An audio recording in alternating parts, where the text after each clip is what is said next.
পরীক্ষা হয়ে গেল নবম শ্রেণীর প্রথম সাবমেটিভ পরীক্ষা শান্তময়ী গার্লস হাই স্কুলের জীবনবিজ্ঞান বিষয়ের প্রশ্নটি ক্লাস 9-এর কী ছিল প্রশ্নটি কী ছিল দেখে নাও। 1 নম্বর, ট্যাক্সোনমি শব্দটি প্রথম প্রবর্তন করেন? সঠিক উত্তর A.P. The candle. পরের প্রশ্ন, কোয়ানোসাইট কোষ কোন পর্বের প্রাণীর বৈশিষ্ট্য? কোয়ানোসাইট কোষ পরিফেরা পর্বের প্রাণীর বৈশিষ্ট্য, পরিফেরা। তারপরের প্রশ্ন, ডিএনএতে থাকে না ইউরাসিল। ডিএনএতে ইউরাসিল থাকে না। ভিটামিন B1 এর রাসায়নিক নাম থিয়ামিন। থিয়ামিন B1 এর রাসায়নিক নাম। এককোষী এবং ইউক্যারিওটিক কোষ যে রাজ্যের বৈশিষ্ট্য? প্রোটিস্টা। প্রোটিস্টা হলো এককোষী এবং ইউক্যারিওটিক কোষ যে রাজ্যের বৈশিষ্ট্য তা হলো প্রোটিস্টা। পরের প্রশ্ন, ল্যাকটোজ একটি দ্বি-শর্করা। ল্যাকটোজ একটি দ্বি-শর্করা। প্রদত্ত যে ভিটামিনটি ফ্যাটে অদ্রবণীয় তা হলো ভিটামিন সি। ফ্যাটে অদ্রবণীয় ভিটামিন সি। কোনটি পর্দাবিহীন অঙ্গাণু? সেন্ট্রোজোম।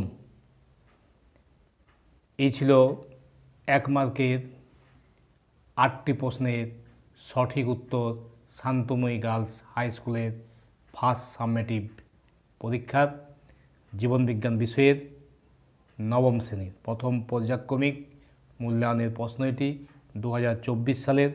আজকে পরীক্ষা হয়ে গেল। 1 মার্কের 8টি প্রশ্নের সঠিক উত্তর তোমরা মিলিয়ে নাও।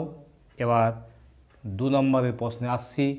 2 নম্বরে রয়েছে শূন্যস্থান পূরণ করো। শ্রেণীবিন্যাসের ক্ষুদ্রতম ও কার্যকরী একক হল প্রজাতি। প্রজাতি শ্রেণীবিন্যাসের ক্ষুদ্রতম কার্যকরী একক।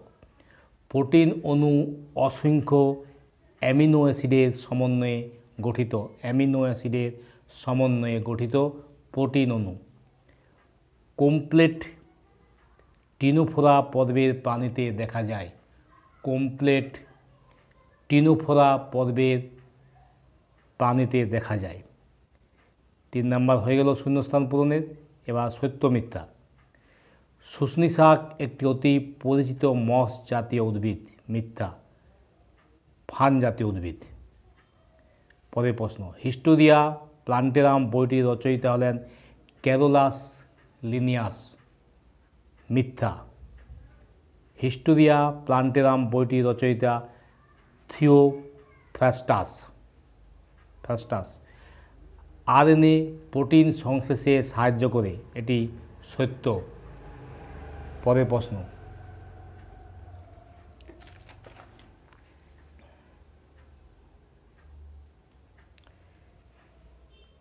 জীববিদ্যায় কম্পিউটার ও ইলেকট্রনিক্সের ধারণার প্রয়োগ নিয়ে গঠিত শাখার নাম বায়োনিক্স। প্রকৃত সিলোমের উপস্থিতি প্রথম কোন পর্বের প্রাণীতে দেখা যায়? অ্যানেলিডা। কচ্ছপ কোন শ্রেণীর প্রাণী? সরীসৃপ। আম গাছের বিজ্ঞানসম্মত নাম ম্যাঙ্গিফেরা ইন্ডিকা। টিনিডিয়া কোন পর্বের প্রাণীর শাসঙ্গ? মোলাস্কা। নিচের 4টি বিষয়ের মধ্যে 3টি একটি বিষয়ের অন্তর্গত, সেই বিষয়টি খুঁজে লেখো। নিউক্লিয়াস, নিউক্লিওলাস, নিউক্লিওরস, নিউক্লিওজালিকা এগুলো নিউক্লিয়াসেরই অংশ। এবার 3 নম্বরের প্রশ্ন দেখে নাও কী কী পরীক্ষায় এসেছিল। মস বা ব্রায়োফাইটা উদ্ভিদ গোষ্ঠীর বৈশিষ্ট্য, অপরিহার্য অ্যামাইনো অ্যাসিড কাকে বলে উদাহরণসহ লেখো। জল সংবহনতন্ত্র কোন পর্বের প্রাণীতে দেখা যায়? এই পর্বে একটি প্রাণীর নাম। কন্ডিকথিস ও অস্টিকথিসের পার্থক্য। জীবনের 2টি গুরুত্বপূর্ণ বৈশিষ্ট্য লেখো। লিনিয়াস প্রবর্তিত ট্যাক্সোনমি হায়ারার্কিতে ক্যাটেগরি সংখ্যা কটি ও কী কী? ব্যক্তবীজী গুপ্তবীজী উদ্ভিদকে কীভাবে আলাদা করবে? কমপক্ষে 2টি যুক্তি দাও। সন্ধিপদ পর্বের 2টি বৈশিষ্ট্য লেখো। একটি কোষের পরিষ্কার চিত্র আঁকো উদ্ভিদ কোষের। এই অংশগুলি চিহ্নিত করো। কোষ প্রাচীর, কোষ পর্দা, নিউক্লিয়াস, কোষগড় আর একটি মাইটোকন্ড্রিয়ার পরিষ্কার চিত্র এঁকে নিম্নলিখিত অংশগুলি চিহ্নিত করো। 5 নম্বর প্রশ্ন রয়েছে, মোনেরা রাজ্যের বৈশিষ্ট্যগুলি লেখো। ম্যামেলিয়া শ্রেণীর 3টি বৈশিষ্ট্য লেখো। জীবদের জলের 3টি গুরুত্ব উল্লেখ করো। ভিটামিন ডি এর একটি কাজ, একটি অভাবজনিত লক্ষণ উল্লেখ করো। এটি ছিল পুরুলিয়া শান্তময়ী গার্লস হাই স্কুলের প্রথম পর্যায়ক্রমিক মূল্যায়নের প্রশ্ন 2024 সালের নবম শ্রেণীর জীবনবিজ্ঞান বিষয়ের। আজকে ছিল এর পরীক্ষা।